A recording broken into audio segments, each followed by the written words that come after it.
Саламатсыздар ма көрермендерім, қалай сүлікті дұрыс қолдануға болады? Бүгінгі видеом осы сұраққа жауап болмақ. Келесі видеом йод сеткасы пайдасы мен әсері тақырыбында болмақ. Алдымен денсаулыққа пайдалы қызықты видеоларымды өткізіп алмас үшін каналыма тіркеліп лайк басып қойыңыз. Ескерту: кез келген халық емін қолданбас бұрын дәрігеріңізбен кеңесіңіз. Кейінгі жылдары елімізде сүлікпен емдеу орталықтары көптеп ашылып, халыққа қызмет көрсетуде.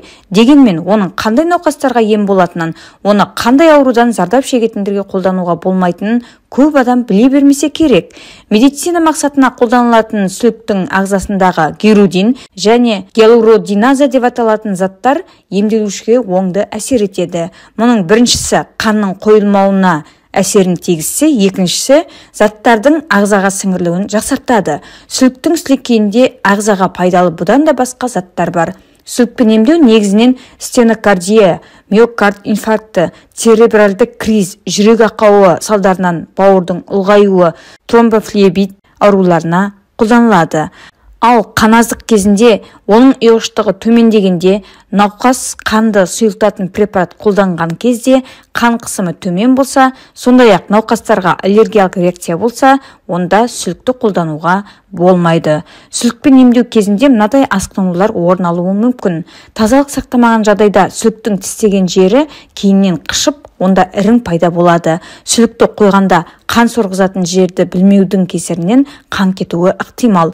Сол сияқты, терасындағы май жасушалары бос орналасқан жерлерден аздап қан кететін кездерде болады. Ал енді сүлікті қою үшін алдымен теріні қайнатылған жылы сумен жуып сүртеді. Сабын қолдануға болмайды, өйткені сүлік сабын иісін жақтырмайды. Негізінен сүлік қоятын жерге қант езілген тәтті су жаққан дұрыс. Сондай-ақ, сүліктің аш болуына да мән беру керек. Оны адамның аяғына, кеудесіне, желкесіне, арқасына қояды. Құлақтың сыртқы шығыңқы сүйегінің үстіне қоюға да болады. Бірақ құлақ жарғағына өте жақын қоюға болмайды. Өйткені ол жерде вена қан тамыры бар. Миокард инфарктіне ұшыраған адамға сүлікті жүрегінің тұсына 3-5 қабырға аралығында қояды.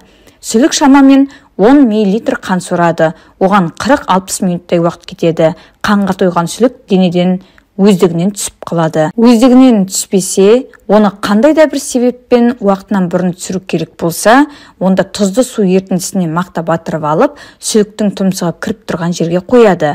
Сонда көп ұзамай сүліктің өзі түседі. Түскен сүліктерді мүсәтір спиртіне салып қою қажет. Ал сүліктің бәрі түсіп болғаннан кейін қан сорылған жерлерді бір тәулікке стерилденген бинтпен астына мақта салып таңып қояды. Сүлік тістеп сорған жерден 4 сағаттан 24 сағатқа дейін қан ағады. Егерде қан бір тәуліктен кейін тоқтамаса, онда ол жерді калий перманганаты ертіндісіне малынған тампонмен таңып тастайды.